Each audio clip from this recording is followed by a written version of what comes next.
Waalaikumsalam warahmatullahi wabarakatuh. Alhamdulillahirabbil alamin wa bihi nasta'inu sallallahu ala sayyidina Muhammad wa ala alihi wa sahbihi ajma'in. Rabbi shrah li sadri wa yassir li amri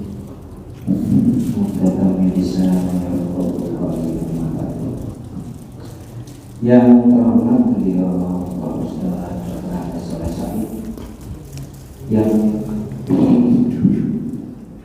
Bapak-bapak jemaah pengajian Miftahul Jannah yang senantiasa dirahmati Allah, marilah senantiasa kita memanjatkan puji syukur kehadirat Allah Subhanahu wa Ta'ala di qaulina Alhamdulillahirabbil alamin. Atas nama taufik hidayah dan inayahnya dari Rasul, di mana hingga kita masih diberikan kesehatan, bisa berkumpul bersama dengan para jemaah semalam kita pada ini. Tanpa salawat dan salam selalu kita sampaikan kepada junjungan kita Nabi Muhammad Salam. beserta keluarga dan para sahabatnya yang beliau adalah Nabi pembawa syafaat Allah, dan mudah-mudahan kita selalu mendapatkan syafaat yang bulan seperti biasa. Adalah kajian malam hari ini kita awali dengan basmalah bersama-sama. Bismillahirrahmanirrahim. Dan selanjutnya waktu sebelumnya kami aturkan pada beliau Ustaz. Assalamualaikum warahmatullahi wabarakatuh.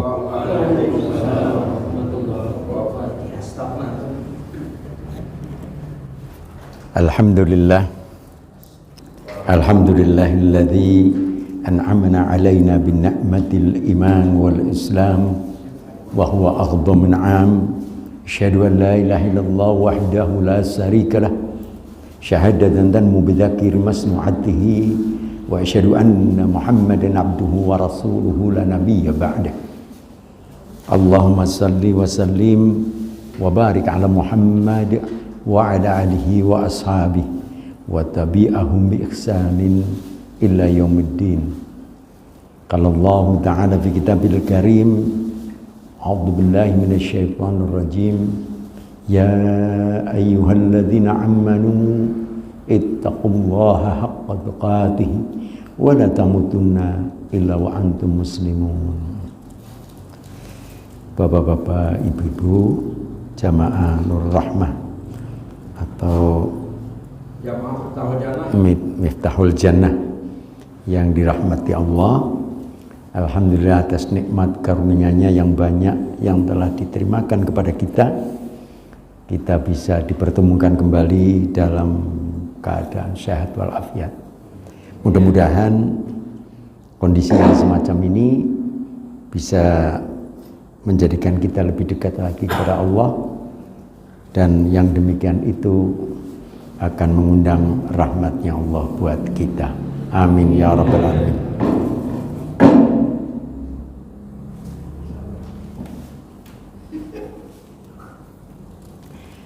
Bapak dan Ibu yang kami hormati, hari ini kita akan bahas tentang satu topik.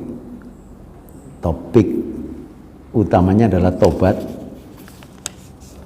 taubatan nasuhah, membuka pintu keberkahan dari langit maupun bumi. Taubatan nasuhah membukakan pintu keberkahan dari langit maupun bumi. Ikhwanul kiram rahimakumullah, beberapa hari yang lalu, kurang lebih 1 minggu, kami mengadakan sholat istisqa di Wero. Minta hujan, istisqa minta hujan ya. Apa yang kami tekankan, dan di beberapa kesempatan juga kami khutbahkan materi ini, karena ada keterkaitannya dengan kondisi sekarang yang kita alami. Ikhwanul kiram rahimakumullah, Allah rahmatnya melebihi daripada murkanya. Dikatakan di dalam sebuah hadis qudsi, sesungguhnya rahmatku itu menutup murkaku. Jadi murkanya Allah dibandingkan rahmatnya, besar rahmatnya. Kalau sekiranya dibalik, murkanya Allah lebih besar daripada rahmatnya, habis kita. Ya?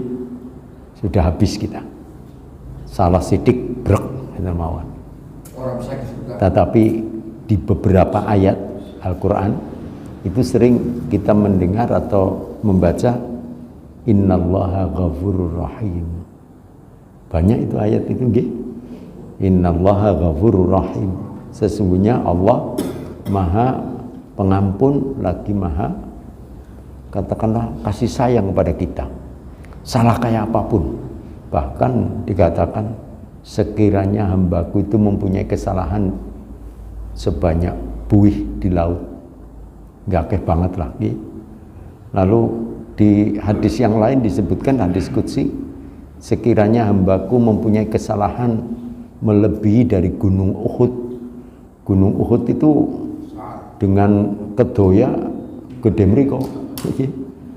Jadi insya Allah dosanya awake dhewek urung kaya kuwi mbok, ngoten nggih. Itu dikatakan sekiranya dia mohon ampun kepadaku, niscaya akan aku ampuni kesalahannya. Ya. Sebelum mulutnya terkatup. Jadi anggenipun nyuwun, kita minta itu belum rampung, Allah sudah turunkan. Allah eman betul kepada kita. Sehingga sikon yang seperti ini, kekeringan yang luar biasa di negeri kita, terutama daerah kita ini jangan langsung kita memvonis ini kutukan Allah. Tidak, Allah tidak mengutuk kita, hanya mencubit sedikit sekali, ya, mensentil, ya, supaya kita kembali ke jalannya. Allah berfirman di dalam satu ayatnya surat Al-A'raf, walau anna ahlil qura ammanu wa taqaw lafatahna alaihim barakatim minas sama'i wal ard walakin kadzabu fa akhadnahum bima kanu ya'sibun. Jadi Allah berfirman, walau anna ahlil qura, sekiranya penduduk di suatu tempat, qura itu bisa desa, bisa negeri, bisa tempat yang lebih luas, beriman dan bertakwa kepadaku. Beriman artinya kita masih punya iman, dikatakan Nabi, yang mengantarkan kita masuk ke surganya Allah karena ada iman yang sedikit pun di dalam relung hati kita. Insya Allah kita bukan sedikit, tapi iman yang banyak, ya. Sekiranya penduduk di situ beriman dan bertakwa, lah ini yang takwa ini yang saya perlu dikoreksi kita, nggih. Takwa itu intinya kan menjalankan perintahnya Allah, meninggalkan larangannya. Imtithalu awamirillahi wajtanibu nawahihi siran wa alaniyatan. Jadi takwa itu melaksanakan perintahnya Allah tanpa reserve, tanpa nganggo istilah nek napa ngoten nggih, mboten. Langsung perintahnya Allah sami'na wa ata'na. Larangan Allah kita pergi. Ini jangan ke sini, ya kita pergi. Jangan lewat situ, kita lewat yang lain. Kalau itu yang dilakukan oleh kita kan, lafatahna alaihim barakatim minas sama'i wal ard, akan aku bukakan pintu keberkahan dari langit maupun dari bumi. Kalau dari langit biasanya sing medun niku apa? Air toya, dan angin. Anginnya enak, menyegarkan, airnya juga membawa manfaat, sehingga kula panjenengan di kapurin apa dianjurkan itu berdoa kalau ada air turun dari langit, hujan, Allahumma sa'ibanna fi'an, ya Allah mudah-mudahan apa yang kamu sobkan, apa yang kamu curahkan ini bermanfaat untuk kita. Ampun disenggaki, udan mau langsung sekepyuran jere. Itu kalau di total mungkin untuk ngisi sempor penuh loh kemarin tadi pagi itu, ya. Kemarin pagi ya. Jadi sekali lagi jangan begitu, bersyukur kita kepada Allah, alhamdulillah. Kalau kita mengerti tentang hadis Rasulullah sallallahu alaihi wasallam dalam khutbah istisqa-nya beliau, sesungguhnya Allah curahkan air itu dari langit, wa anzalna minas samaa'i ma'an, belum tentu karena kita, tetapi karena sayangnya Allah kepada binatang. Karena Allah melihat binatang yang menyusui, lalu kemudian butuh air, Allah turunkan. Jangan-jangan yang sekepyuran itu untuk binatang. Kita wis GR. Mungkin kalau enggak karena binatang kita, jadi kita nunut. Jadi jangan sekali-kali kita tidak bersyukur dengan ucapan, dengan sikap. Itu pertanda yang tidak baik buat kita. Nikmatnya Allah harusnya disyukuri. Yang qalil, yang sedikit akan membawa yang banyak kalau kita syukuri. Itu dikatakan oleh Ibnu Mas'ud, salah satu ciri daripada orang beriman dan bertakwa itu diantaranya waradha biqalili, ridho dengan yang sedikit, senang. Alhamdulillah hujan sedikit nggih, alhamdulillah ya Allah, dingin ya Allah, mudah-mudahan akan disusul yang selanjutnya. Dan itu pertanda juga Allah sayang pada kita. Jadi kalau kita dianjurkan husnudzon kepada Allah, ini kenapa Allah kok turunkan hujan tidak deras? Coba kemarin yang terjadi di dekat Klaten, lalu kemudian di mana di tempat lain sampai merusak karena terlalu beras. Hujan pertama tanah kita masih gemburi, setelah kering lama garing, dudani gede kendang. Justru Allah sayang pada penduduk Gombong sekitarnya, digerimisi tok, biar ngempel itu tanah. Nanti gerimis lagi biar kenceng, setelah itu hujan besar. Dan sebagai husnudzon kita kepada Allah, ini Allah memperingatkan, seolah-olah begini Allah bicara pada kita atau berfirman, sing duwe omah tiliki gendenge talange bimiki nggo percobaan tok, ngoten nggih. Kaya-kayane ngoten nggih, Bro. Supaya dilihat mbok ana sing bocor mejite gitu. Coba kalau hujan terus langsung deras, mungkin kita malah kelabakan. Waduh, bocor kabeh. Sebab selama inilah terang tidak terkontrol. Itu Allah sayang pada kita. Jadi kita harus husnudzon kepada Allah, jangan sampai kita tidak yang demikian. Ikhwanul kiram rahimakumullah. Umat Islam sering kegawa kelu, terbawa-bawa orang lain yang mereka memang tidak punya akidah, tidak punya paugeran yang kokoh seperti kita. Kita punya akidah sehingga tidak perlu kita tiru-tiru orang lain. Kemarin yang banyak kita dengar di medsos nih, ini panas ini karena pengaruh El Nino. El Nino mbak siapa nih Mbak? Nanti kalau hujan banyak, hujan terus, ini pengaruh La Nina. Waduh, La Nina ki mestine sate nggih, Pak nika lamina nggih. Itu sebetulnya teori Yunani yang kemudian dikembangkan oleh para ahli astronomi, terutama oleh kita umat Islam. Kita kan menguasai dulu 600 tahun di Andalusia. Nah itu ahli-ahli falak yang sekarang diganti astronomi. Sebenarnya dulu namanya falak. Ilmu falak itu ilmu kita. Cuma karena kita itu tidak sregep memakai ilmunya, dibohongin sama orang barat, astronomi. Padahal penemunya kita. Lah kok orang Islam bisa pinter? Al-Quran yang membimbing kita.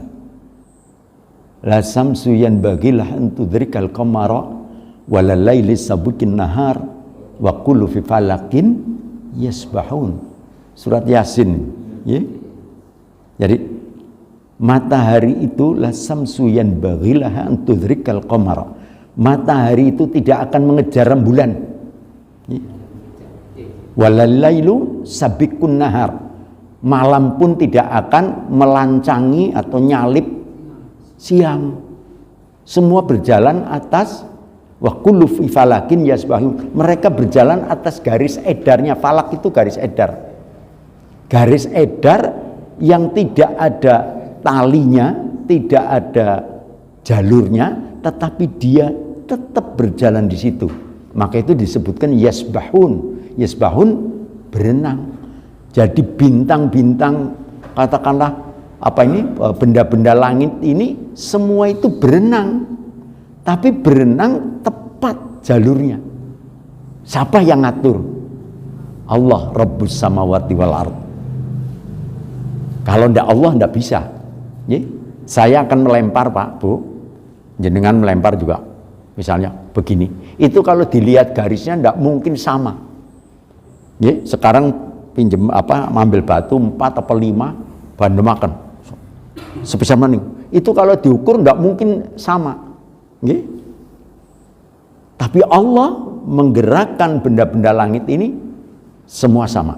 Padahal itu berenang, ndak ada talinya, nggak ada apanya. Lalu kita diberitahu oleh Allah dengan itu, ilmu falak mengajarkan pada kita, ternyata itu yang membuat pas itu karena ada gaya tarik magnet daripada bumi dan benda langit yang lain.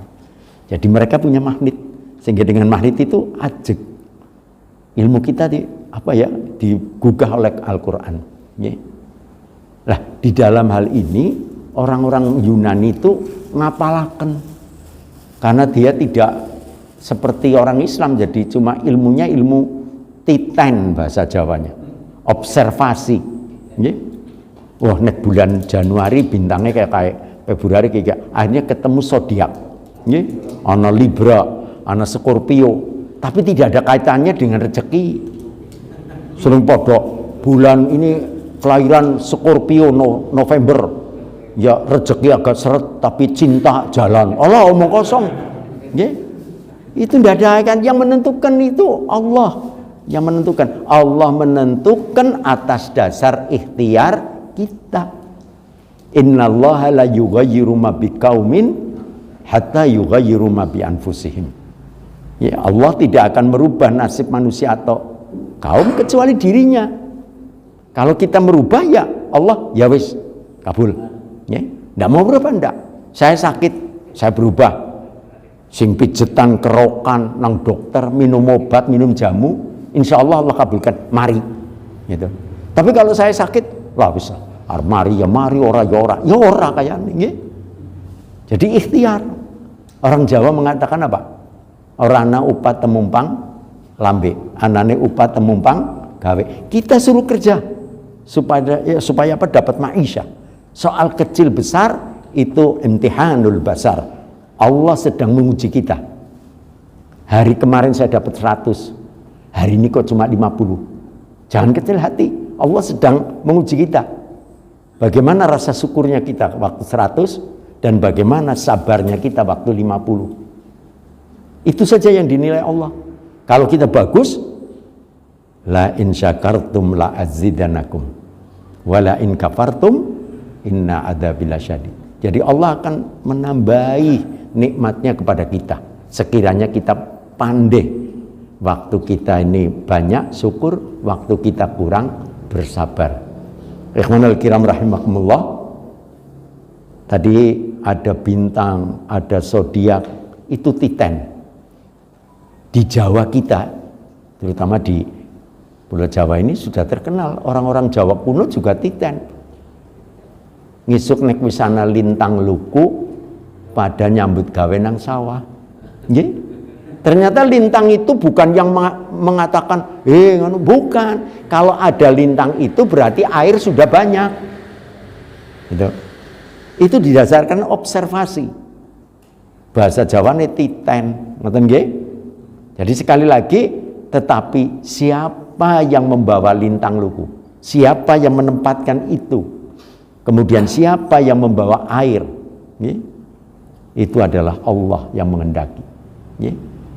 Aku tahan air itu di ketinggian tertentu dan aku tiupkan riha, angin,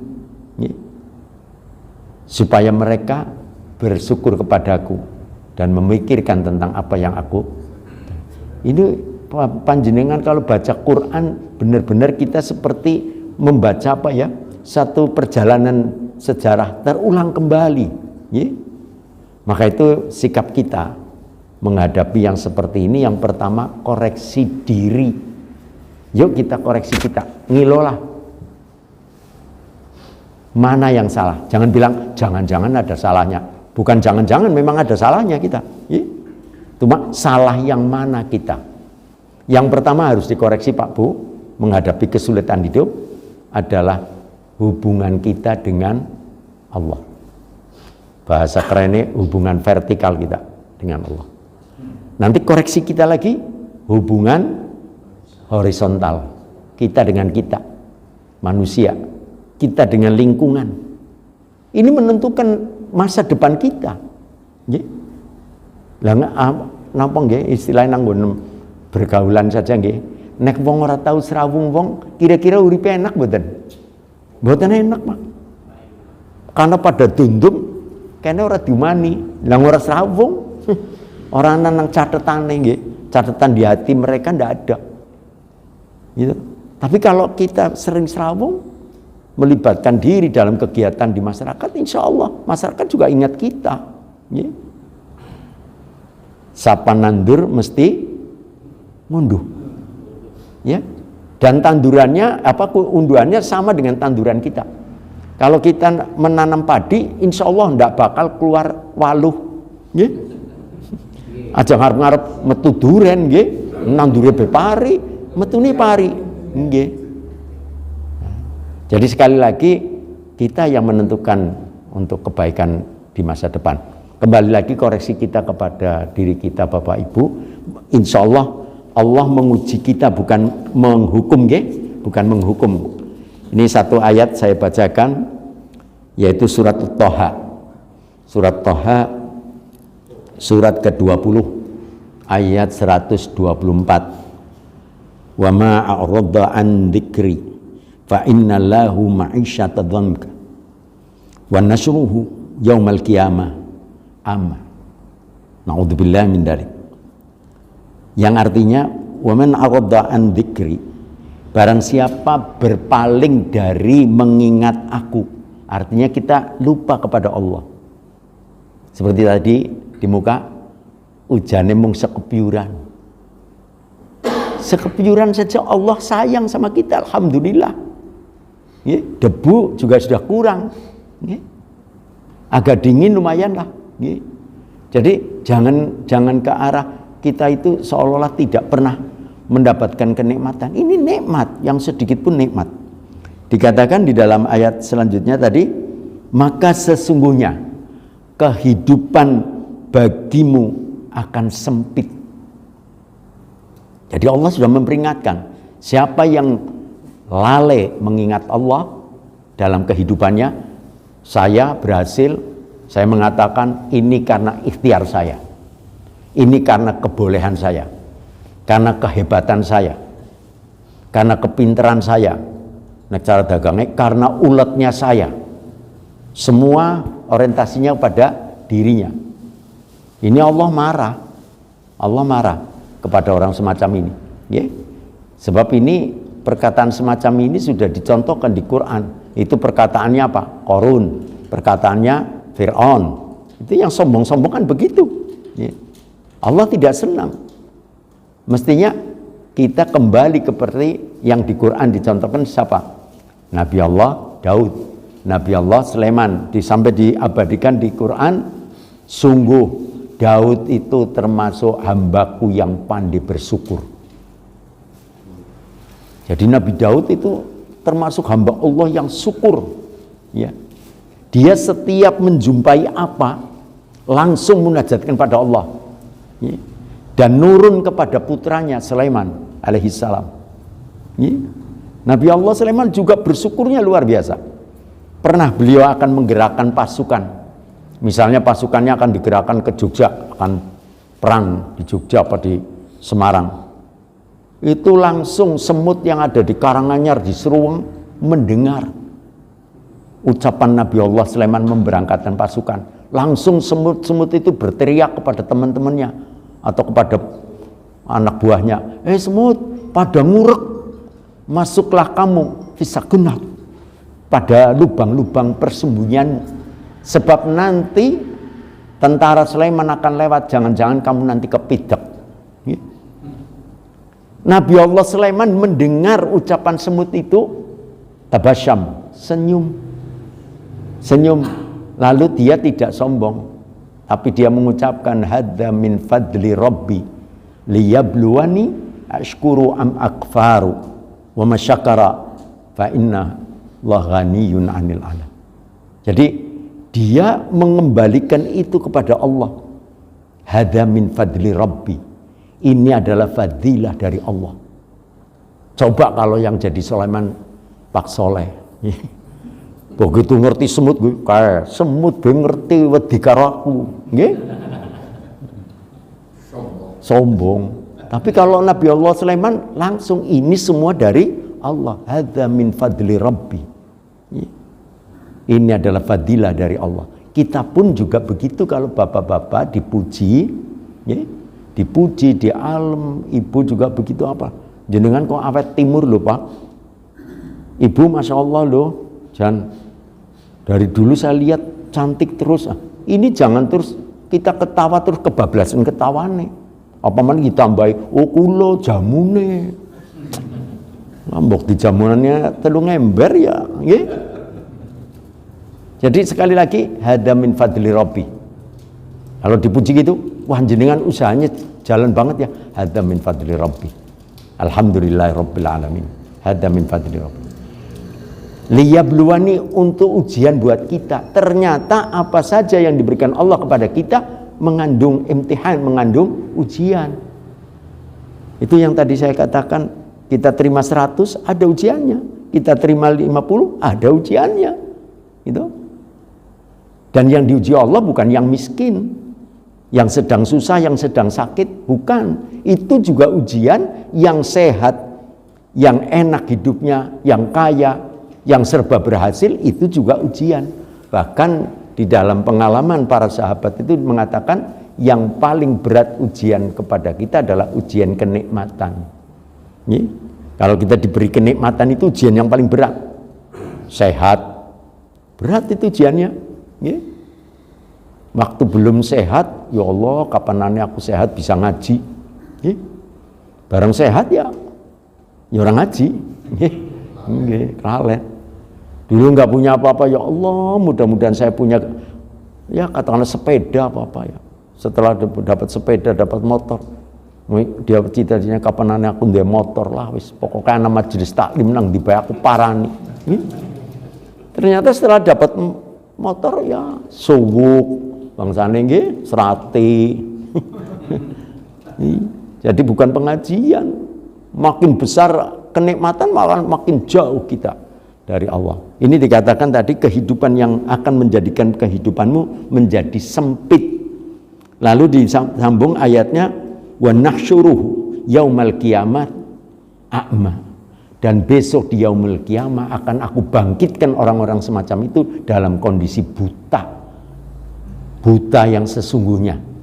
Na'udzubillah min dzalik tsumma na'udzubillah.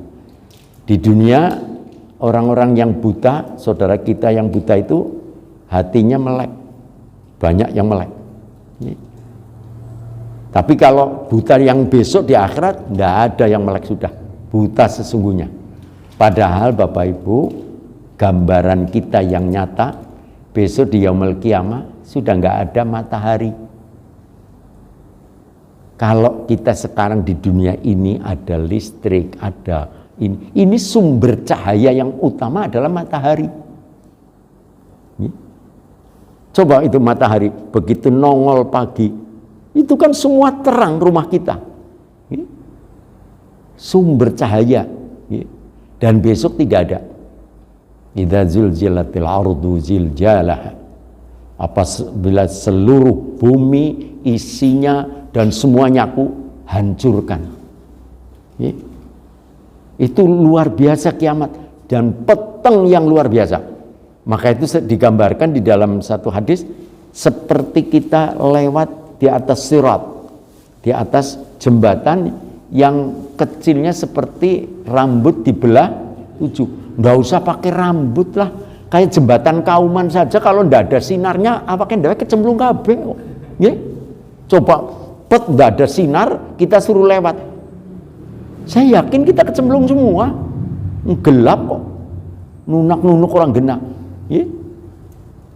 Tapi karena ada seberkas nur yang dulu di dunia kita hidup-hidupkan. Nur apa itu? Cahaya apa? Cahaya ilahi. Itu di dalam surat An-Nur.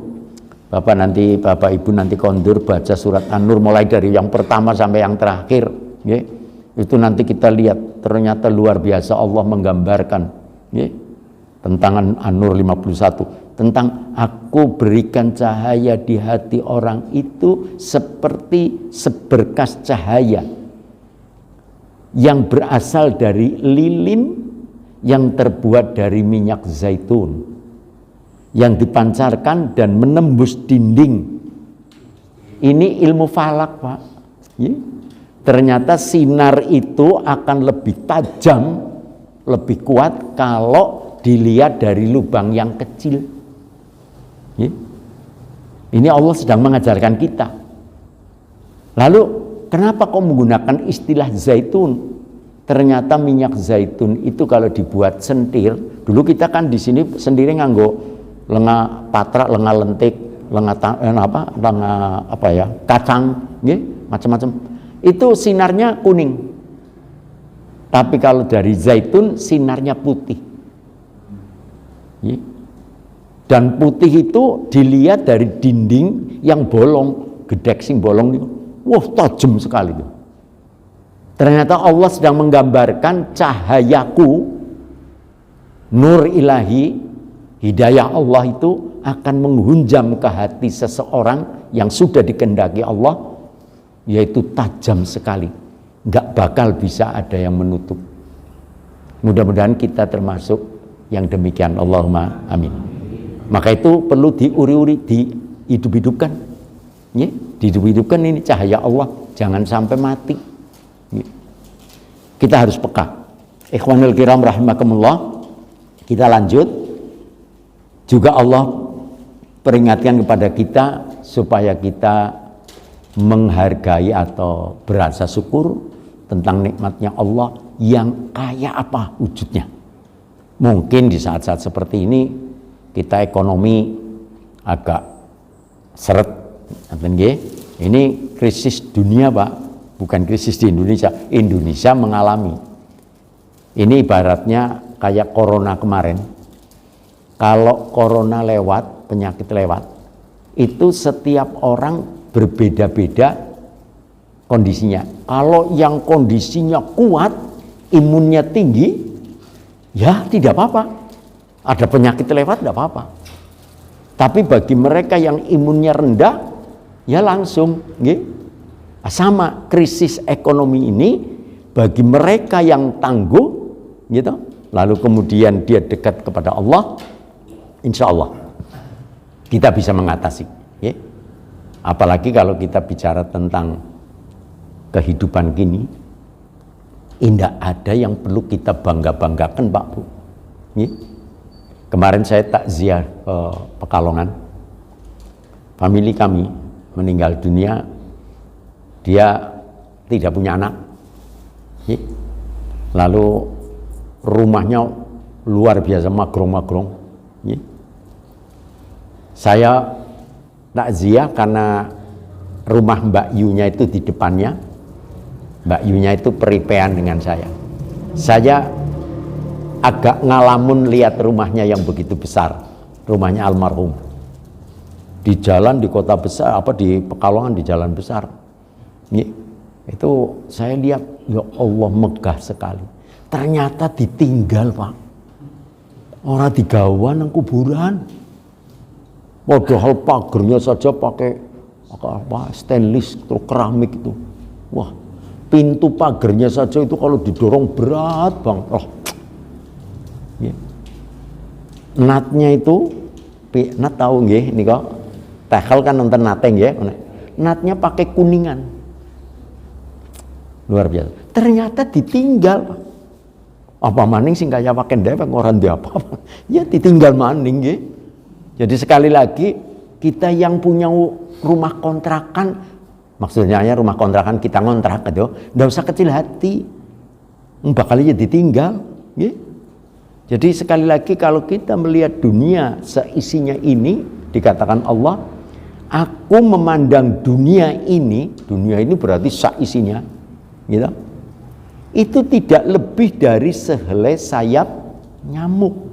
Padahal nyamuk kali sayapnya karo sikile karo ndase ditimbang, dan timbangan emas itu timbangannya tidak akan bergerak saking entengnya. Lah Allah menggambarkan sehelai tok. Artinya apa? Tidak ada nilai di mata Allah. Maka itu orang-orang kafir, orang-orang yang tidak beriman, tidak menyembah kepada Allah pun dikasih ngorana regane. Mit sewu nggih. Kita punya dilatarkan punya kerikil nggih. Andai kata ada orang lewat, "Assalamualaikum Pak Soleh, nyuwun kerikile." Masa gandulilah ngorana artinya, monggo ngreok. Nggih, karena tidak ada artinya itu. Mestinya ini ajaran kepada umat Islam, jangan terlalu memberatkan itu. Penting boten harta, penting karena kita hidup di dunia. Tetapi jangan ke situ. Kalau ke situ 100% kita nanti kita awal. Ya. Justru timbulnya kita bakhil, timbulnya kita ego, tidak memikirkan orang lain. Karena kita melihat dunia itu berat. Ya. Tapi kalau itu ringan, sudahlah. Ada orang ini piur, cul, loman baik, ya. Nah, ini di dalam satu ayat yang disebut surat sering mengatakan surat syukur, ya. Surat Ibrahim, surat ke-14 ayat 7 itu. Allah berfirman di dalam satu ayatnya, wa ta'adana rabbakum la in syakartum la azidanakum wa la in kafartum inna adzabi lasyadid.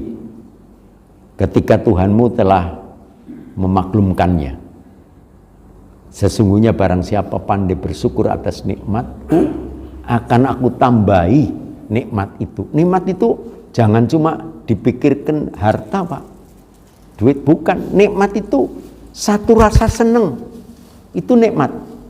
Ya? Ada orang yang sudah dicabut rasa senengnya loh, Pak. Ada orang yang sudah dicabut rasa senengnya. Kadang-kadang kita dilihat orang misalnya, Bapak aja nganu, Bu, anu. Dar seniki nggih. Ajeng lenggah mriki, Pak.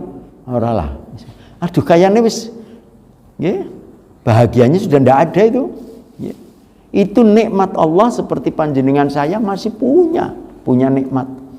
Satu contoh untuk ukuran nikmat jenengan kalau capek, terus lenggah, terus rasanya, itu nikmat itu. Ya. Niku nek di stop ya larati lho. Ya. Agar mun jalan bekan, aja bekan, ya ora dadi nggih, pancen lega banget nggih. Sama dengan gerakan-gerakan tangan, kaki. Itu menunjukkan kenikmatan. Di dalam kejiwaan disebut pleasure. Nggih. Nah, misalnya ini kan lagi nikmat niku, nggih. Nggih. Kadang-kadang niku nek di stop jengkel, Pak. Nggih. Itu kenikmatan luar biasa. Jadi Allah menciptakan itu semua untuk kita, nikmat. Bukan hanya harta. Ada orang yang punya harta tapi tidak bisa menikmati. Na'udzubillah min dzalik. Nggih. Sugih, tapi penyakitnya juga sugih. Nggih. Abendina nang dokter mikir iki omongane mung obat abit lah, blenger, nggih. Tapi kita daharnya cuma katakanlah nasi, sak ketemunya lauknya ada tempe, kerupuk, kadang-kadang mung kecap tok. Tapi kita alhamdulillah seneng, sehat gitu. Ini kan nikmat, Pak. Ya? Jadi kadang-kadang kita melihat mempunyai gambaran nikmat kudu nganggo duit. Ndak pakai duit. Nikmat itu memang Allah berikan di hati kita rasa seneng. Ya. Nah, kan itu rasa seneng ini yang harus kita pupuk dari Allah, ya kita syukurin. Alhamdulillah ya Allah, saya masih bisa begini. Maka itu doa pembuka dari hidup kita sehari-hari. Setelah kita bangun tidur, alhamdulillah illadzi ahyana ba'da ma amatana wa ilaihi nusur. Jadi alhamdulillah kita masih diberi kesempatan hidup. Ya. Sebab ada teman-teman kita, saudara kita yang begitu tidur tidak sempat lagi bangun. Jadi langsung ya. Nah ini kita masih diberi, artinya apa? Ada kesempatan untuk memperbaiki diri. Yang selanjutnya, Allah tidak mau disalahkan. Karena memang Allah maha suci dari kesalahan. Ya. Allah maha suci dari kesalahan, dari lupa, dari sifat-sifat yang buruk seperti kita, Allah maha suci. Ya. Diciptakannya alam semesta raya ini tertata dengan rapih. Sampai dikatakan aku ciptakan matahari dengan sinarnya. Kemudian aku ciptakan al-qamar, rembulan, sarmadan. Sarmadan itu apa? Bersinar tapi sinarnya temaram. Ya? Temaram.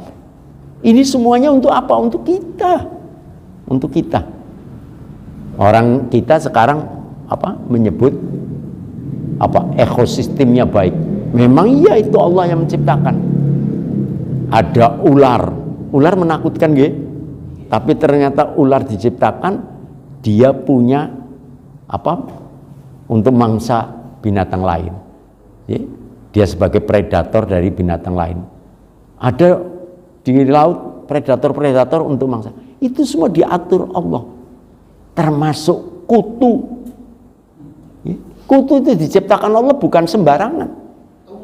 Iya. Jadi itu memang untuk sesuatu kebaikan untuk kita. Cuma kita tidak ngerti. Itu kan sinyal saja nggih. Wong kok tumane akeh, berarti ya kotor. Nggih. Omah kocorone akeh, berarti rumah itu kotor. Itu sinyal. Ya. Maksudnya untuk tanda untuk kita. Jangan sampai kita kotor. Rabbana ma khalaqta hadza batila subhanaka faqina adzabannar.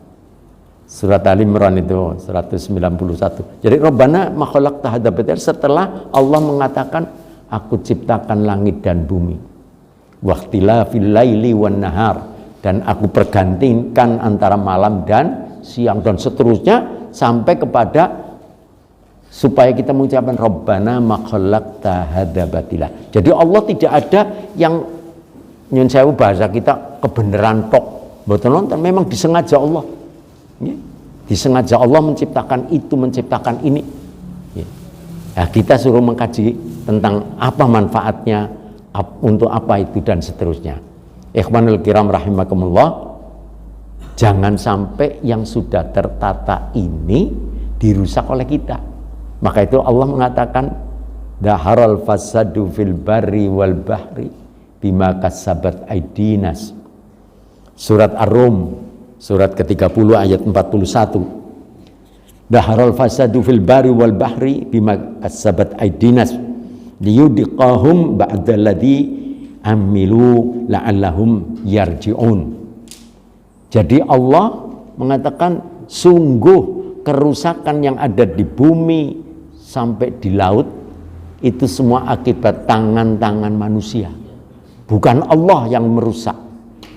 Ya, nah kalau sudah rusak, ekosistem terganggu, semuanya kena. Ya.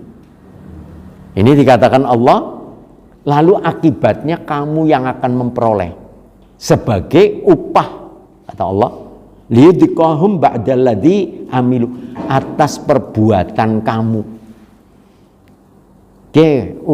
upaya wong kaya gue. Nah, untuk apa Allah menyentil itu termasuk musim kering yang panjang seperti ini supaya kita kembali yarji'un, kembali kemana? Jalannya Allah. Lah caranya kembali Bapak Ibu, yang pertama adalah istighfar. Istighfar kita yang banyak, ya. Itu disunahkan habis salam assalamualaikum ke kiri, suruh istighfar 3 kali minimal, gitu.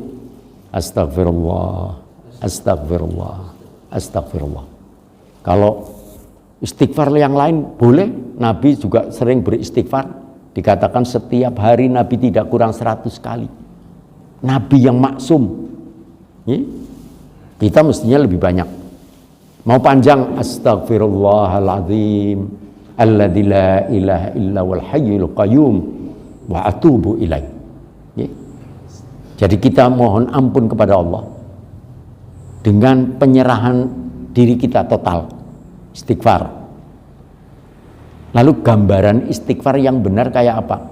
Di dalam Al-Baqarah 285 terakhir. Ya. Ghufrannaka Rabbana wa ilaikal masir.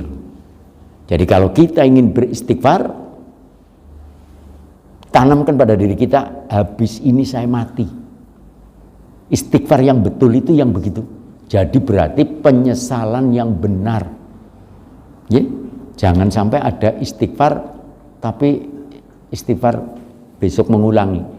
Itu sama dengan Nabi menasihati kalau marah cepat-cepat kamu istighfar. Ini kunci untuk kita Pak Bu, supaya tidak pemarah. Begitu marah langsung suruh baca istighfar. Tapi istighfarnya aja karomar nesu. Kadang-kadang kita keliru. Bener teorinya marah terus langsung istighfar. Astagfirullah, astagfirullah, astagfirullah. Lah aku jenenge istighfar karo ngamuk, nggih? Bukan, tapi istighfarnya juga ya Allah mohon ampun aku. Astagfirullah, astagfirullah. Sambil nafasnya ditarik, dilepas. Astagfirullah. Ya. Kalau itu belum, kata Nabi, jangan sekali-kali kamu marah sambil berdiri. Rebah, duduk atau rebahan. Ternyata ini kalau dibaca dengan ilmu pengetahuan, kalau berdiri itu darah cepat naik. Ya. Itu di dalam surat Al-Humazah, ya? Itu dikatakan wailul likulli humazatil lumazah alladzi jama'a malahu wa addadah yahsabu anna malahu ahladah kala la yumbadana fil khutamah. Ditanya itu khutamah apa? Wa ma adraka mal khutamah? Apa itu khutamah? Ngertikah kamu khutamah itu apa? Ternyata diterangkan khutamah itu api neraka yang kecil sekali yang dibawa oleh setan, dipletikakan, dimasukkan ke dadanya kita yang sedang marah. Waktu kita marah itu karena setan membawa api, dicipratakan, kecil sekali, tapi api neraka. Sehingga Pak, begitu menghunjam di dada kita, marah, maka itu kalau marah kan panasnya tinggi. Ya sakitnya di sini, panasnya di sini. Kemeropok bahasa Inggrisnya. Ya? Dia langsung tatali'u alal afidah, naik ke otak. Ya? Setelah di otak membesar seperti kubah, menutup daripada jangkauan pikiran kita sehingga kita tidak berfungsi. Otak kita kebakar. Nek ten wayang digambaraken apa? Wayang sing raine abang napa Pak? Ya? Wong kayak milenial kabeh kayane ora apa. Dalam Baladewa, nggih. Baladewa itu tukang nesu. Maka itu digambaraken raine abang. Soalnya apa? Naik pitam, darahnya naik ke otak. Mudah-mudahan kita tidak ada yang turunannya Baladewa. Nesuan itu, nesuan, suka nesu. Nah itu dikatakan kalau sudah otaknya terbakar, akal pikiran sehatnya nggak ada. Maka itu jangan marah. Nabi setelah mengatakan gitu, ya Rasulullah kalau aku masih marah terus, Nabi yang terakhir mengatakan, ambil wudhu, ambil air wudhu. Terus Nabi menerangkan al-ghadabi minasyaiton wasyaiton minan nar. Marah itu dari setan, setan itu dari api. Maka itu api akan padam oleh air, tapi air wudhu. Saya pernah mengatakan gini, diprotes. Pak, kulom pun nate ngangge teori niku ning tetep nesu. Ning sing salah jenengan apa nabine? Jengkel kali bojo kula wudhu, lebar wudhu malah tambah dadi. Ya kudu wudhu. Nggih, bukan wudhu, itu namanya mbanyoni. Nggih. Niku nek jago gelut pisah terus dibanyoni, tomboh maning, semangat maning nggih. Nggih, aja dibanyoni, ngage jengkel dibanyoni, nggih. Maka itu sunahnya kalau wudhu pertama kali apa? Membuka keran, membuka padasan, baca zikir, zikirnya basmalah, bismillahirrahmanirrahim. Ngawake dhewek sok kleru teori ini kayak kue nabi ning pada wudhu ora kaya nabi, nggih. Saya melihat itu di sini. Orang wudhu karo omong-omongan. Lho kok priwe anu iya ngono nganti rampung. Itu saya cari-cari di kitab wudhu ya ora ana lah, nggih. Ya pantes lebar wudhu nesu maning nggih. Itu begitu jengkel sama istrinya, teorinya bener langsung wudhu. Ning karo orang maca bismillah, wong wadon domongi gadak bae. Sing kana juga ngono, wong lanang senenge ngiles-ngiles anu rampung wudhu ya bras maning, luwih semangat. Ini episode kedua. Jadi bukan itu, wudhu itu terus bismillahirrahmanirrahim dengan namamu ya Allah yang maha pengasih. Terus terbayang oleh kita, ya Allah saya kok nesu kepada istri saya. Istri itu kan pilihan ya Pak Bu, pilihan gak sih? Kejaba sing dia tangkep hansip. Istri itu dipilih, akeh wong wadon tapi siji niku sing dadi bojo kula. Nggih to? Suami juga begitu. Banyak laki-laki oleh ibu itu yang dipilih itu sebagai suaminya. Pilihan. Masa saya marah sama pilihanku? Kan orang cocok niku nggih? Nggih, setelah membaca bismillah mikirnya, ya Allah, aku kok dadi jengkel karo pilihanku, nggih. Apa maning kalau jengkel sama putranya? Lah, ora cocok. Jengkel karo anak kok nesune nganti nemen-nemen nyepatani, Allah ora dadi, nggih. Anak itu di dalam Al-Qur'an surat Furqan dikatakan qurrata ayun. Itu doanya yang kita baca sering nggak? Rabbana hablana min azwajina wa dzurriyyatina qurrata ayun. Ya, qurrata ayun, biji mata yang kecil. Ini mata kita kan ada hitam, yang di dalamnya ada hitam kecil. Itu qurrata ayun. Dalam lisanul Arabiyah, kalau diterjemahkan dalam bahasa Indonesia, buah hati. Anak itu buah hati. Ya? Kenapa saya marah sama buah hati sih? Ya, orang cocok maning, nggih. Lah, jengkel kok karo mertua. Lah luwe-luwe, nggih, mboten dadi. Mertua itu manusia yang paling eman, Pak. Cobi bapak-bapak itu anak perempuan diopeni, digedhekaken, disekolahaken, kadang-kadang nganti sarjana.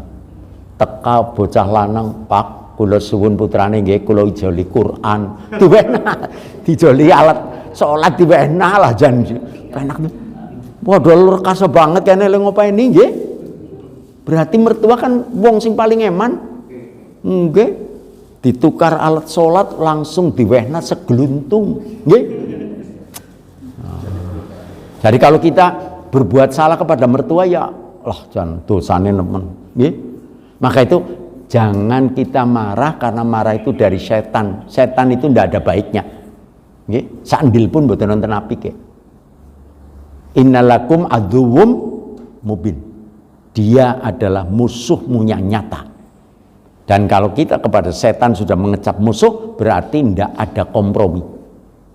Ora perlu wawuh, nggih. Jangan ada ceasefire, gencatan senjata untuk setan.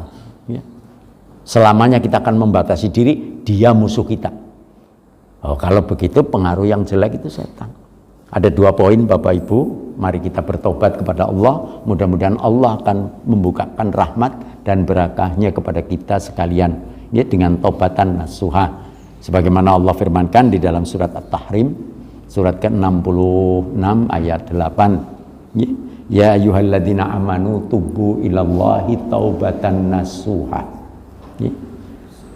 Ya, ayah orang-orang yang beriman, hendaknya kamu bertobat dengan tobatan nasuha kepada Allah.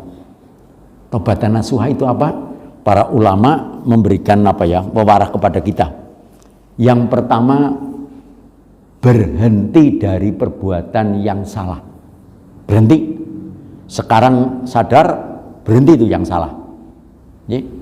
Saya kalau sholat itu belang-belangan. Kadang sholat, kadang ora, kadang tepat, kadang ora. Itu berhenti. Sekarang kita dandani, sallu ala waktiha. Sholatlah kamu pada waktunya. Waktunya sudah ditentukan. Ngangge niku jam. Ampun disenggaki nek ana wong adan. Astagfirullah. Ujarku nembe dhuwur wis adan maning kae. Ya adan asar. Masa dhuwur maning nggih.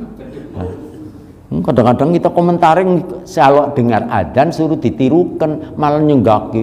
Astagfirullah. Gasik temen kayak wong. Ya gasik nganggo jam pun niku nggih.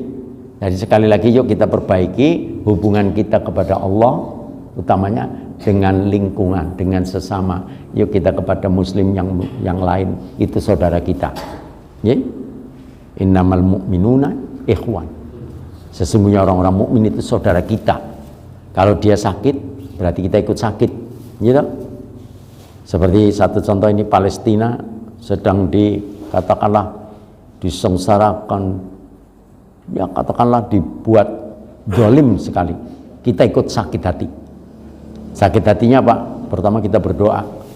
Yang kedua, ya sedikit demi sedikit, bagaimana caranya kita bisa mengumpulkan apa yang bisa kita kumpulkan untuk kita kirim kepada saudara kita. Dan itu sudah kita lakukan. Mudah-mudahan segera untuk diberikan satu kemenangan untuk Palestina. Allahumma amin. Syarat tobat yang kedua Bapak Ibu, tidak mengulangi perbuatan buruknya. Tadi saya gambarkan saya sholatnya tidak baik, sekarang saya tidak mengulangi, berarti mandek. Yang kedua, yang ketiga mengganti dengan perbuatan baik. Mengganti dengan perbuatan baik. Perbuatan baik macam-macam. Ya itu tadi sholat, baca Quran, misalnya pengajian gini rawuh, untuk apa? Pencerahan. Ilmu kita kecil, Allah memberikan ilmu kepada kita qalil, dikit. Ilmunya yang banyak ada pada Allah. Kita kaji berulang kali agama Islam ini, kita merasa haus. Tambah kita kaji, tambah kita tahu kekurangan kita. Bahasa kasare jebulane.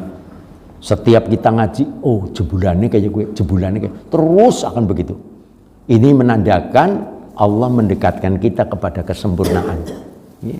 Jadi kalau kita tahu, oh gitu toh, berarti kita makin hari makin sempurna, makin baik. Jadi sekali lagi Bapak Ibu, yuk kita bertobat, tobatan nasuha, beristighfar.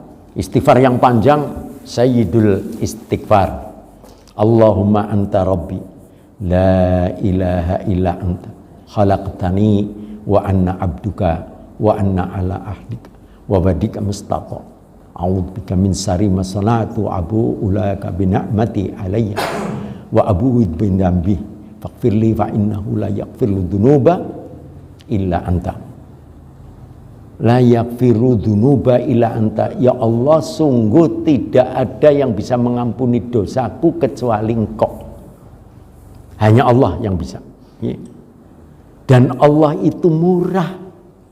Pengampunannya tadi di depan sudah kami matur, murah. Hanya Allah yang punya, tapi Allah obral. Beda kalau di dunia ya, di dunia kan kita misalnya ya, toko sing nyanding niku mung toko kae, biasanya regane diundakaken. Nggih, soalnya ora ana saingane. Tapi Allah justru tidak. hanya Allah yang bisa mengampuni dosa kita, tapi Allah obral. Ya. Sampai-sampai di dalam satu ayatnya Allah nawarkan pada kita, afala ya'tubuna ilallah wa yastaghfirnahu wallahu ghafurur rahim. Mengapa kamu tidak datang kepadaku untuk bertobat, padahal ampunanku sangat luas. Surat Al-Maidah ayat 74. Jadi Allah tawarkan pada kita, ayo tobat. Di dalam hadis qudsi ini yang terakhir, Allah berfirman melalui lisan Nabi kita Muhammad sallallahu alaihi wasallam, Allah melihat orang yang salah, kemudian dia mohon ampun kepada Allah, digambarkan oleh Allah seperti Allah itu seperti orang musafir di padang pasir yang kehilangan onta dan bekalnya. Kalau di padang pasir ontane ujul nggawa barang minuman makanan, ya sudah ngalamat kita mati. Saya pernah lewat di padang pasir antara Al-Hassa dan Khobar, 228 kilo. Itu bulak pasir 228 kilo, Pak. Nggak ada apa-apa. Pohonnya pohon suk. Pohon suk itu kayak ringin keranji cilik-cilik. Nggo ngiyup ya ora adem lah. Nggih. Pohonnya cilik banget ya. Nggih. Itu sampai yang namanya Fata Morgana, horor, itu kelihatan semua. Jadi kayaknya nang kono-kono nggon banyu kabeh. Iya kayak laut itu. Ini sebetulnya ndak ada apa-apanya. Fata Morgana, saking panasnya. Nggih.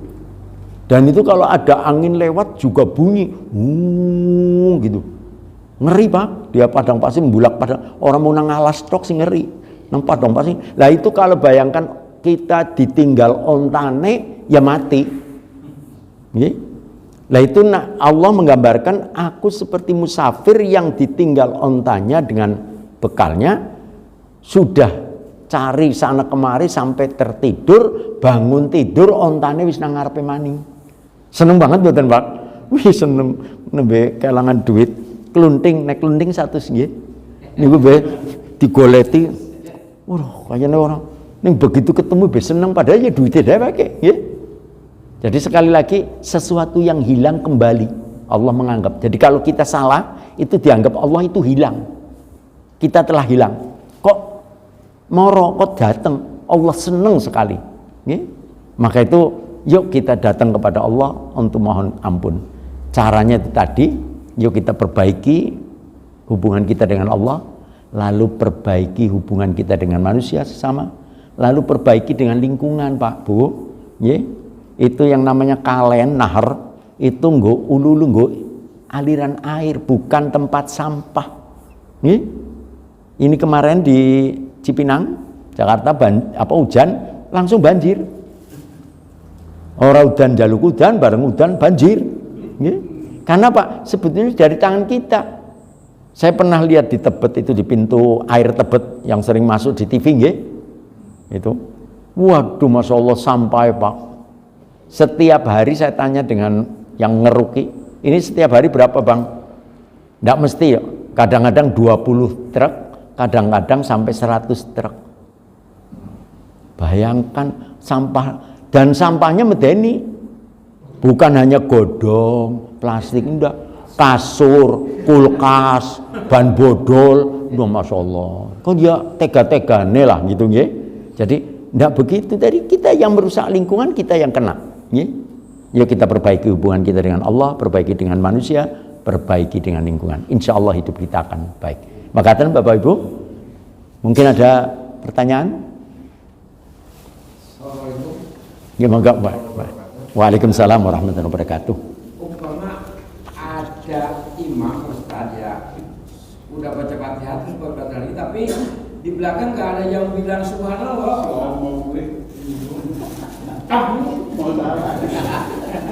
Terus salah tak?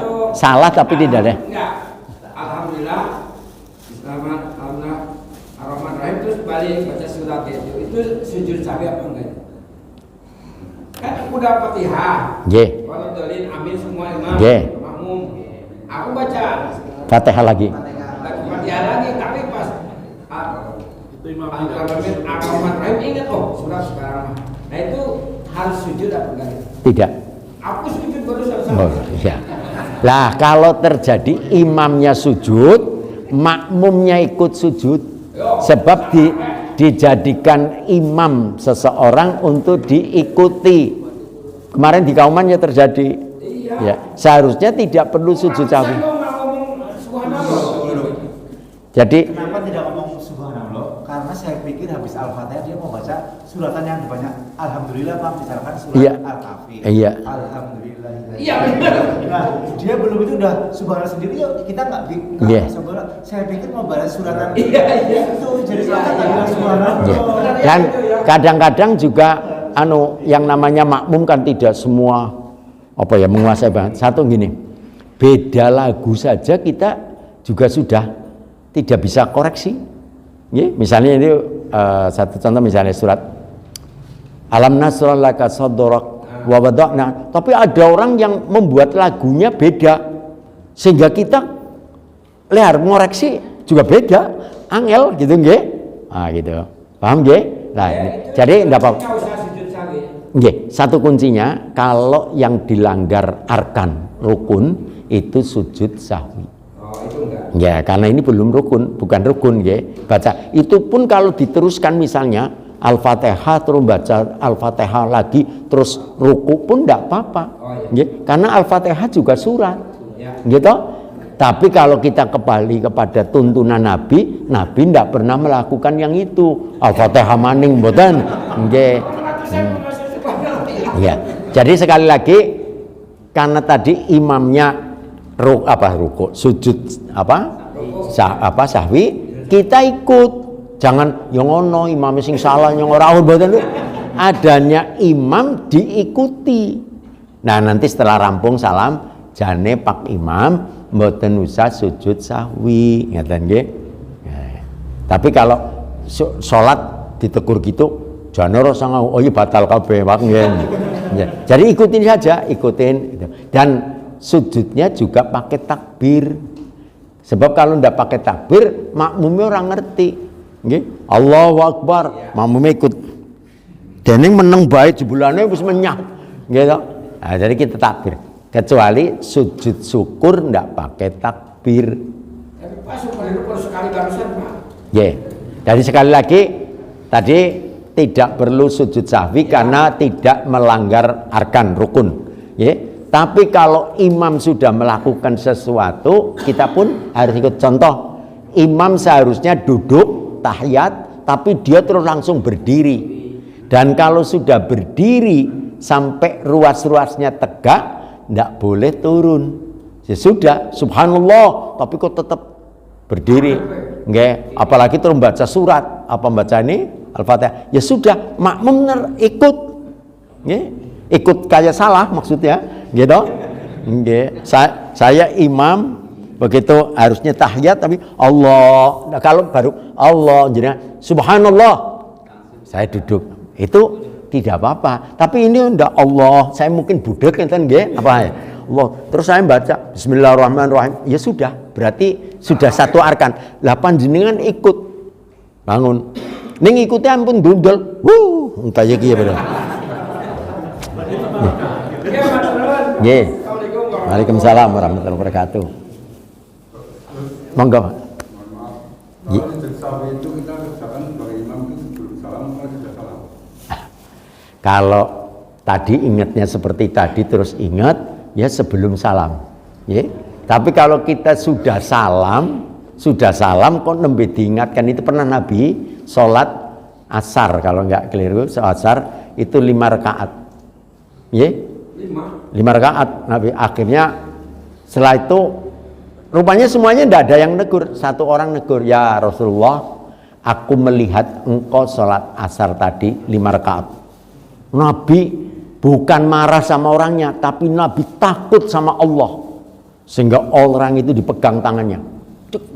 Coba dibawa ke tempatnya orang-orang banyak. Apakah betul yang dikatakan orang ini? Kalau aku gini, semuanya karena hormat sama Nabi tadi, dikiranya ada perubahan, gitu.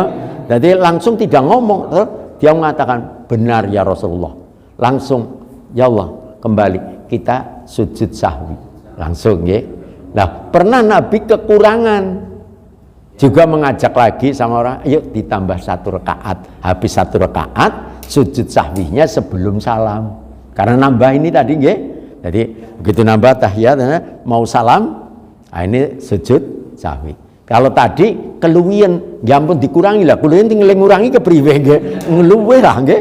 Ya sudah, kita sujud sahwi saja. Ngaten nggih? Oke. Tapi kayaknya Ustaz kurang jelas, tolong diperagakan sujud sahwi yang betul.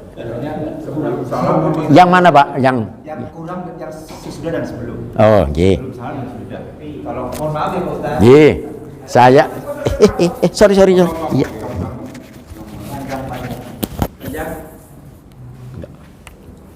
Ini misalkan sekarang belajar Pak Ustaz. Saya keliru yang tadi ya. Yang lebih. Ini kalau lebih kan sudah assalamualaikum. Ya sudah ada yang sudah ngobrol ya. Lalu panjenengan ikut Pak Saleh tadi sholatnya asar apa maghrib 4 rakaat. Maghrib harusnya 3. Apa ya? Ya sudah. Mari kita sujud sahwi. Terus kita langsung. Oh langsung sujud. Ya. Ngapain? Allahu Akbar. Allahu Akbar. Allahu Akbar. Assalamualaikum warahmatullahi wabarakatuh. Di dalam beberapa hadis tidak ada petunjuk untuk bacaan. Ya. Tambahan. Ya. Jadi cuma sujud. Ya. Laka ada di beberapa fuqaha menambahkan sujudnya tambahkanlah seperti sujud bacaan sujud. Ya, subhana rabbiyal a'la boleh. Ya toh, baca yang sujud lain. Tapi sebagian ulama mengatakan tidak ada dari Nabi tambahan untuk bacaan. Lah, ini tadi kalau kelebihan nggih. Nah, sekarang kurang. Ya. Kalau kita kurang misalnya 3 Ya 3 asar. di asar 3 nggih. Terus jenengan ngelingaken, ya sudah mari tambah 1. Allahu Akbar. Biasa baca Al-Fatihah, surat-suratan, lamanya pendeknya ya seperti biasa nggih. Hanya 1. Ya, jangan sampai ditambahi dicepeti. Lah kaderke nggo tambahan kok. Ya. Bahasa Jawa ini nggo seranam kok. Ngoten nggih. Enggak boleh ya, kita sholat betul sudah Allahu Akbar. Rukuk sami Allahu liman hamidah. Biasa terus kemudian kita sujud. Setelah sujud 2 kali kita tahiyat nggih, niatnya. Kita mau salam. Belum salam sudah tahiyat terakhir kita Allahu Akbar. Sebelum salam. Ya. Allahu Akbar. Allahu Akbar. Allahu Akbar. Assalamualaikum warahmatullahi wabarakatuh. Ngaten nggih? Jadi sekali lagi nek kurang ditambahi terus sujud sahwinya sebelum salam. Tapi kalau sudah lebih namanya sudah terlanjur ya sudah jenenge lebih. Masa dikurangi lah nek bahan diketok. Ngoten nggih? Nggih ya. Kan waktu kita ngaji di rumah sudah disampaikan itu. Saya kan sering makmum. Nggih. Jaharnya itu enak, keikuti sama makmum, saya kan makmum. Pas rakaat yang tidak ada suaranya, yang ketinggalan belum mulai ruku gimana itu? Nah, ini memang gini, kaifiat apa? Tata cara imam. Imam itu kalau membaca baik jahar maupun sir, itu jedanya aja. Jadi kan, misalnya jaharnya maghrib itu kan 2 itu jahar yang Al-Fatihah terakhir yang rakaat 3 diem nggih? Iya. Sir kok diem. Bismillahirrahmanirrahim. Alhamdulillahirabbil alamin. Ar-Rahmanir-Rahim dan seterusnya. Ya. Nanti kalau yang sir ya juga di dalam hati. Jangan terus. Amin. Tidak bisa. Terus rukuk sujudnya bacaannya juga enter dan sebaiknya imam memang memberi kesempatan kepada makmum yang ya katakanlah jeda yang baik ya. Kecuali kita sholat di terminal atau di kereta stasiun. Karena itu biasanya musafir kan boleh di kosor ya, dikurangin. Jadi boleh dijamak. Lah sholatnya ya jadawa-dawa. Pernah saya matur nggih kalau nggak salah di jamaah sini. Saya pernah di Banjar itu naik kereta api mau ke Bandung. Wah, begitu turun katanya Pak, oh ini lama Pak. Ya sudah kita turun sholat. Sholat sing imami mukimin itu orang situ. Waduh, bismillahirrahmanirrahim. Yapik nonton. Ning sepure ting tong kereta api. Waduh kene. Arep nyalip imame ya ora ilok nggih. Nah itu untuk makmum kan la salata illa ibadatnya apa sih makmum itu salat lagi gitu kan. Ketinggalan sama imam itu aku ngerampung Fatihahnya. Nah ya itu, ya enggak apa-apa. Jadi kayak panjenengan mestinya maka itu kalau kita makmum kepada imam yang kita enggak kenal. Ya, saya misalnya datang ke Nur Rahmah. Saya tidak kenal, saya tidak biasa sholat gini. Saya harus menganggap imam ini adalah cepat. Oh. Ya. Terutama yang sir-sir ini duhur asar. Jadi jangan kayak imamnya kayak gonku, biasanya suwe. Oh ampun ngoten. Jadi langsung anggapannya cepet. Allahu Akbar. Bismillahirrahmanirrahim. Alhamdulillahirabbil. Jadi cepet kita. Jangan sampai ketinggalan, ngaten nggih. Tapi kalau sampai ketinggalan surat-suratan enggak apa-apa. Oh, iya. Tapi kalau Al-Fatihah sampai tidak bisa, ya kita belum sampai rakaat itu. Berarti tidak dapat rakaatnya, nggih. Jadi sekali lagi ditegur imamnya aja kebanteran, nggih. Kalau yang kebanteran seperti ruku sujud itu kan bisa membaca sekali, nggih. Subhana rabbiyal a'la. Sudah cukup. Jadi kemarin kan aku ketemu teman dari Madinah, nyuruh ke teman aku, kok yang maju orang lain, aku ketinggalan tuh Fatihahnya. Baca apa nih orang sekali? Ya. Sampai ibu-ibu juga itu. Maka itu kalau sampai Al-Fatihah yang tertinggal berarti kita memang tidak dapat rakaat. Ya. Tapi kalau Al-Fatihahnya sudah nyandak, surat-suratannya yang tidak ya enggak apa-apa. Misalnya sholat duhur baru, nah ya sholat duhur asar kita rakaat pertama, kedua kan ada surat-surat, ada Al-Fatihah nggih. Imamnya bacanya cepat, saya baru alhamdulillahirabbil alamin amin. Kok sujud ya apa ruku? Ya enggak apa-apa kita ruku. Enggak baca surat-suratan, nggih. Tapi Al-Fatihah kita dapat. Imam saja. Nggih. Tapi kalau dapat Al-Fatihah nggih, Pak. Kalau tidak ya tidak. Lah, kemudian kita tegur imam itu, nggih. Nah, kalau kita musafir ya enggak usah negur, kita sholat sendiri lagi, gitu, perbaiki. Karena apa? Itu tadi kalau kita musafir nggak kenal imamnya, anggap saja imam ini imam ekspres. Ya. Nggih, cepat. Jadi kita juga harus cepat. Nggih. Ngaten nggih? Nggih. Kembali ke sujud sahwi tadi, kalau imamnya nggak mengajak makmumnya untuk sujud sahwi gimana? Ya, berarti imamnya sujud sendiri gitu. Ya mestinya harus ngajak. Kalau semuanya enggak gimana? Ya itu makmumnya enggak. Itu yang terjadi di Kauman kemarin ya gitu. Jadi dia Ada sujud sahwi gitu. iya, jadi dia salah sebetulnya bukan salah yang harus sujud sahwi. Tadi tidak perlu sujud sahwi dia. Ya saya tadi. Ya, lalu kemudian dia sujud, ning meneng orang au takbir. Ya. Saya mengikuti karena saya di belakang imam. Saya mengikuti, tapi saya juga bingung begitu sujud, ya wis mentas burung sih. Ya kira-kira saja saya gini, oh dia sudah sujud lagi, saya sujud lagi. Ya. Setelah itu kita tegur. Lain kali kalau sujud sahwi harus pakai takbir, gitu. Kecuali sendirian takbir, wah, enggak lagi sholatmu, dewekan nggih, munfarid. Tapi kalau kita sholat berjamaah ya harus memberitahu. Saya mau sujud sahwi, monggo Pak. Tadi kita kurang satu nggih, ya aja.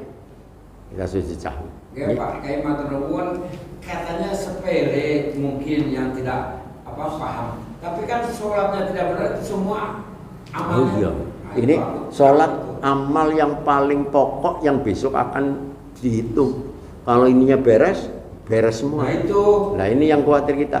Maka tuh tadi saya matur ngaji itu ndak bisa lah kita ngomong sempurna. Nek wis ngaji sepisan cukup. Allah ndak wis kita makin kesana makin ketahuan kalau kita ini kurang. Iya, jadi kita haus terus untuk bisa memperbaiki. Ngaten Pak? Oke, matur. Cekap nggih? Karena merasa udah puluhan tahun merasa orang banyak. Barakallahu fiik. Mohon maaf atas segala kekurangannya. Terima kasih atas segala perhatiannya. Wa akhiran wassalamualaikum warahmatullahi wabarakatuh. Waalaikumsalam warahmatullahi wabarakatuh.